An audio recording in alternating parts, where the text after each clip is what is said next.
नमस्कार दोस्तों, मैं नीरज श्रीवास्तव। आप सभी लोग देख रहे हैं नियो मीडिया।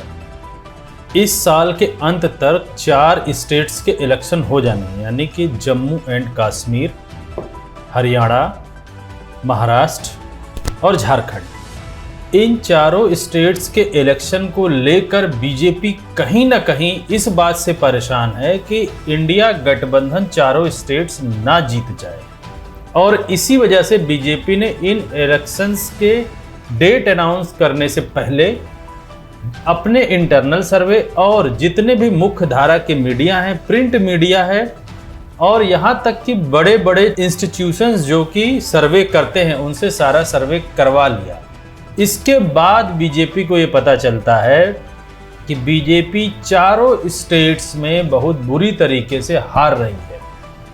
बस यहीं से बीजेपी ने अपनी प्लानिंग शुरू कर दी कि किस तरीके से किस स्टेट में कब इलेक्शन होना है।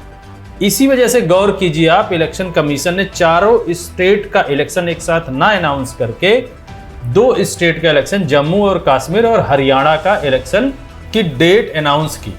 यह एक बीजेपी की सोची समझी साजिश है, पूरी रणनीति है, क्योंकि जितने भी सर्वे अभी तक बीजेपी के आए हैं उसमें एक चीज बहुत साफ दृष्टि से दिखती है कि राहुल गांधी जी की लोकप्रियता हर स्टेट में मोदी जी की लोकप्रियता से कहीं ज्यादा है। अब लोग मोदी जी को ऐसा मान चुके हैं कि अब मोदी जी की उम्र खत्म हो गई राजनीति की, और 2019 और 2024 में जो भी बीजेपी इलेक्शन, चाहे स्टेट की जीती हो चाहे केंद्र की जीती हो, कहीं ना कहीं वो पाक साफ इलेक्शंस नहीं हुए थे। बीजेपी ने अपने हथकंडे के अनुसार उन इलेक्शंस को जीता है। ये आम जनता के दिमाग में कहीं ना कहीं बैठ गई है ये बात। कुछ बड़े बड़े सर्वेयर्स को भी ये समझ में आ चुका है, मुख्य धारा के मीडिया को भी समझ में आ रहा है, लेकिन चूंकि वो कहीं ना कहीं 2014 से 2024 तक लाभार्थी रहे हैं, इसलिए वो इस चीज को नहीं दिखा सकते। लेकिन कुछ सर्वेयर्स ऐसे हैं जो ये दिखाना शुरू कर दिए हैं कि राहुल गांधी जी की लोकप्रियता मोदी जी की लोकप्रियता से कहीं ज्यादा है, और कांग्रेस आज खुद से 4 स्टेट्स में अपने गठबंधन के साथ सरकार बना सकती। राहुल गांधी जी ने जम्मू एंड कश्मीर में विजिट की और वो नेशनल कॉन्फ्रेंस के साथ मिलकर लड़ेंगे, यानी कि इंडिया गठबंधन में अब नेशनल कॉन्फ्रेंस आ चुका है। नेशनल कॉन्फ्रेंस घाटी में लड़ेगा कश्मीर में, और जम्मू में आमने सामने होगी बीजेपी और कांग्रेस। 2024 के अगर इलेक्शन को हम देखें तो जहां जहां कांग्रेस और बीजेपी की फाइट हुई है, जो पहले कभी 90% बीजेपी का टर्नअप होता था, यानी 90% बीजेपी सीटें जीतती थी, अब वही कांग्रेस लगभग 40%, यानी कि लगभग 50% मान के चलिए।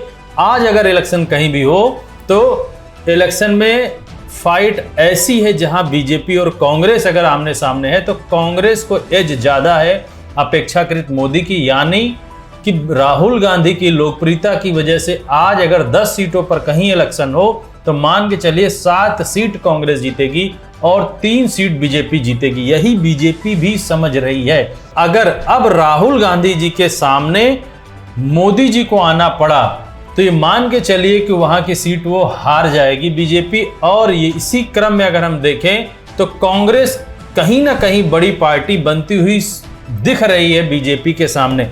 इसीलिए बीजेपी ने अब एक रणनीति तैयार की है कि जितने मुख्य धारा के मीडिया हैं, जितने सोशल मीडिया हैं, जितने भी मुख्य धारा के प्रिंट मीडिया हैं, उसमें आप 2024 के बाद का जो 1 या 1.5 महीने मोदी जी का कार्यकाल रहा है अभी तक का, उसमें ये दिखाना शुरू कर दीजिए कि मोदी जी का ग्राफ धीरे धीरे बढ़ रहा है, जबकि असलियत में ऐसा नहीं है। याद करिए, इसके पहले भी मैंने वीडियो में बताया था कि जितने भी 4 स्टेट्स के सर्वे मुख्य धारा की मीडिया को दिखाएगी, उसमें पहले लगभग ये दिखाएगी कि बड़ी पार्टी बीजेपी बन रही है, फिर धीरे धीरे आपको 15 दिन के बाद ये दिखाया जाएगा कि बीजेपी बहुत करीब हो चुकी है पूर्ण बहुमत के, और जैसे जैसे इलेक्शन नज़दीक आता जाएगा बीजेपी 2/3 सीट वो दिखाना शुरू कर देंगे। ठीक वैसे ही अगर आप अभी देख रहे होंगे, हर सोशल मीडिया पर मोदी जी के चेहरे को धीरे धीरे इंक्रीज करता हुआ आपको दिखाएंगे। लेकिन असल में बात यह है कि कुछ बड़े सर्वेयर्स, जैसे हम 2024 में देखें, जो भी सर्वेयर्स थे बड़े, उन्होंने जो भी सर्वे किया वो मुंह की खा गए। अब लोगों ने ये ठान लिया है कहीं ना कहीं, चाहे उनको उतना धन मिले या ना मिले जैसा उनको सर्वे करने पे मिलता था उतना बड़ा ऑर्डर, लेकिन वो अगर सर्वे करेंगे तो सही दिखाएंगे, एकदम गलत या कोई नैरेटिव किसी पार्टी के पक्ष में नहीं करेंगे। इसीलिए अभी न्यूज़ 24 में अगर देखें, सी वोटर के जो संस्थापक हैं उन्होंने खुद ये बोला है कि 4 स्टेट्स के इलेक्शन में 3 स्टेट में कांग्रेस बहुत आगे है और जम्मू और कश्मीर में जो उन्होंने अभी अलायंस किया है, इसके वजह से जम्मू और कश्मीर में भी इंडिया गठबंधन की सरकार बन सकती है। यानी कि मान के चलिए कि चारों स्टेट में कांग्रेस की सरकार बन सकती है और चारों स्टेट में कांग्रेस खुद में एक बहुत बड़ी पार्टी बनकर उभर रही है और बीजेपी के सामने टक्कर लेने को तैयार है। हमारे पूरे चैनल की निगाहें इस पर बनी रहेंगी। मैं अपने सारे दर्शकों से बोलता हूं, चैनल को ज़्यादा से ज़्यादा सब्सक्राइब करें, शेयर करें। धन्यवाद।